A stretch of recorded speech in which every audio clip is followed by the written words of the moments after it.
Bismillahirrahmanirrahim. Esselamu Aleyküm. Akşamınız xeyir olsun aziz xalqımız, aziz özəlləşdirmə çekləri üzrə qrupun üzvləri, növbəti dəfə bu qrupun təşkilat qrupu adından müraciəti sizə təqdim edirəm. Xahiş edirəm, diqqətlə qulaq asın və ən mühüm detallar ki var,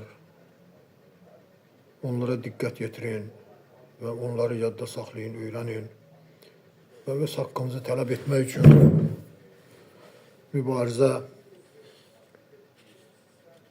etməyi qarşıya məqsəd qoyun ki, haqqımızı, halal, ümmət haqqımızı ala bilək inşallah.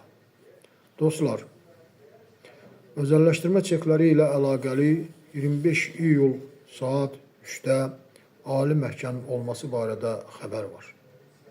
Bu məsələ ilə bağlı 3 vəkil Ali Məhkəməyə müraciət edib.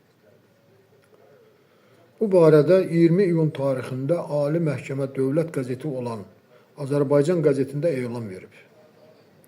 Bu elanda bəzi vətəndaşların adlarının kompensasiya siyahısına salınması üçün yenidən vəkil tutaraq Ali Məhkəməyə müraciət etməsinin vacibliyini göstərib. Dostlar, bilirsiniz ki, vətəndaşların maddi durumu buna imkan vermir. Biz öz ailələrimizlə Ali Məhkəməyə gedərək bütün dövlət qurumlarına saytımızın 10 minlərlə olduğunu və kompensasiya üçün məhkəmə qərarının hamıya aid edilməsini tələb etməliyik. Biz gözəl bilirik ki, özəlləşdirmə çekləri dövriyyədən çıxmayıb. Çünki hələ 2016-cı ildə həm baş nazir, həm də Əmlak Komitəsinin sədri böyük özəlləşdirmə üçün prezidentin göstərişi ilə yeni özəlləşdirmə qanununun hazırlandığını elan etdilər. Hətta 2016-cı ildə vətəndaşların özəlləşdirmə çekləri nə vaxt dövriyyədən çıxarılacağı barədə suallarına Əmlak Komitəsi öz rəsmi cavab məktublarında çeklərin tədavül və təhdiyə vasitəsi kimi istifadəsinin başa çatdığını, lakin dövriyyədən çıxarılmadığını və çeklərin yenidən böyük özəlləşdirmədə istifadəsi barədə yeni özəlləşdirmə qanununda baxılacağını yazmışdır. Diqqətlə qulaq asın, özəlləşdirmə çeklərinizi satmayın. Bilirsinizmi? Çox adam bilmir ki, Cənab Prezident 28 dekabr 2022-ci il tarixli 1933 nömrəli fərmanı ilə özəlləşdirmə dövlət proqramında dəyişiklik etmişdir. Və orada yazılır, Azərbaycan Respublikasının İqtisadiyyat Nazirliyi dövlət özəlləşdirmə paylarının, çeklərinin və dövlət özəlləşdirmə opsiyonlarının istifadəsi üçün qanunvericilik çərçivəsində lazımi şərait yaratsın. Göründüyü kimi, Cənab Prezident çeklərin yenidən istifadə olunması üçün tapşırığı Əmlak Komitəsində deyil, birbaşa İqtisadiyyat Nazirinə tapşırmışdır. Diqqət edin, bundan başqa Prezidentin 22 iyul 2022-ci il sərəncamı ilə 150-dən çox orta və iri müəssisələrin özəlləşdirilməsi barədə tutulan yeni özəlləşdirmə qanununun hazırlanması birbaşa İqtisadiyyat Nazirinə həvalə olunmuşdur. Bu sərəncama əsasən hələ 2023-cü ildə yeni özəlləşdirmə qanunu Milli Məclisə təqdim olunmalı idi. Ancaq nədənsə gecikir. Bu səbəbdən ya baş nazir, ya da İqtisadiyyat naziri xalqın aldadılmaması üçün dövlət televiziyasından elan etməlidir ki, özəlləşdirmə çekləri dövriyyədən çıxarılmayıb, vətəndaşlarda qalan çeklər ya böyük özəlləşdirmə zamanı istifadə olunacaq, ya da dövriyyədən çıxarılacaq. Diqqətlə qulaq asın və paylaşın. Xahiş edirik. TikTok'un paylaşım yerində report düyməsini mütləq basın. Paylaşaraq birləşirik. Nə qədər çox insan bu haqqını bilsə, Allaha da xoş olar. Ancaq birləşərək haqqa və ədalətə nail ola bilərik. Hamı bilməlidir ki, nə Əmlak Komitəsi, nə də Mərkəzi Bank özəlləşdirmə çeklərinin dövriyyədən çıxarılması barədə 5 suala cavab verə bilmir. Çünki özləri də gözəl bilir ki, əvvəlki məhkəmələrdə hakimiyyət işi araşdırmaqdan imtina edirlər. üzr istəyirəm, hakimlər işi araşdırmaqdan imtina edirlər, yalan qərar verirlər. Dostlar, bu sualları hamı bilməlidir və verməlidir.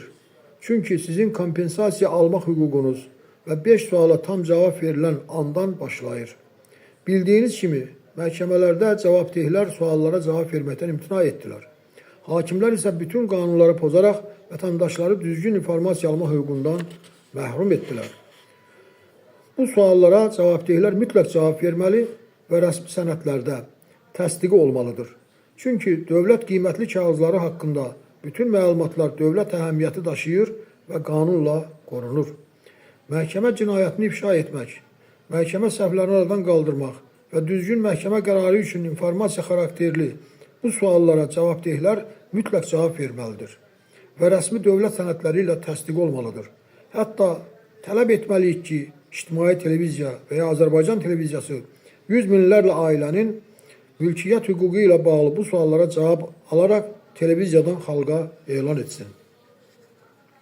Birinci sual.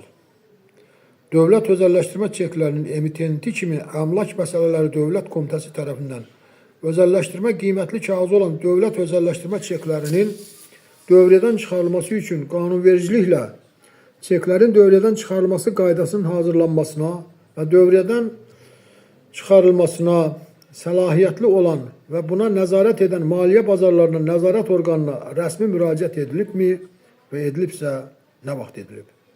Dostlar, qanunla çeklərin dövrədən çıxarılması qaydasının hazırlanmasına və dövrədən çıxarılmasına nəzarət edən maliyyə bazarlarına nəzarət orqanının səlahiyyətləri əvvəllər Qiymətli Kağızlar Komitəsinə, sonra Maliyyə Nəzarət Palatasına, indi isə Mərkəzi Banka aiddir.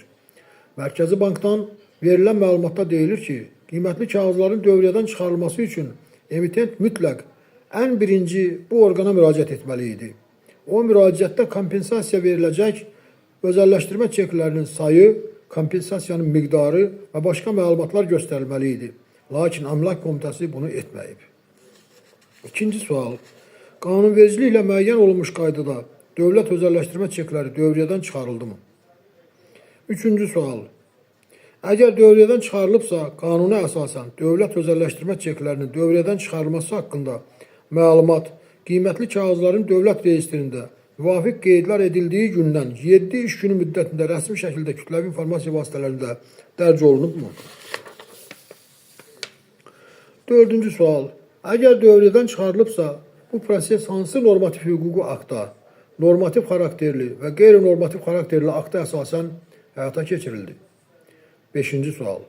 Əgər özəlləşdirmə çekləri dövrədən çıxarılıbsa, bu zaman qanuna və konstitusiyaya əsasən 100 mindən çox ailənin çeklərinin kompensasiyası üçün pul vəsaiti kim tərəfindən ayrılmışdı? Və qanunla inflyasiyadan qorunan hər özəlləşdirmə payına düşən kompensasiyanın miqdarı nominal olaraq neçə manat qoyulmuşdur? İndi diqqət edin. Bəs biz 25 iyul məhkəməsinə qədər nə etməliyik? 5 sualın cavabını almaq üçün hamı öz adından və ya ailəsi adından Əmlak Komitəsinə və Mərkəzi Banka təcili müraciət etməlidir. Dostlar, bunu çox az adam bilir ki, vətəndaşların qəbulu Mərkəzi Hökumət Evi kimi tanınan nizbati binada Bakı şəhəri Üzeyir Hacıbəyli küçəsi 84-də yerləşən dövlət qurumları tərəfindən vətəndaşların qəbulunun vahid və əlaqələndirilmiş şəkildə həyata keçirilməsi məqsədilə fəaliyyət göstərir.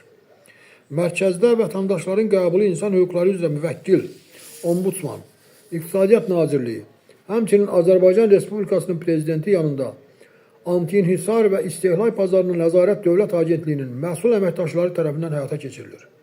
Orada ümumi qəbul sahəsi, video qabil otaqları, aidiyyətin məsul şəxslər tərəfindən qəbul üçün xüsusi otaqlar fəaliyyət göstərir.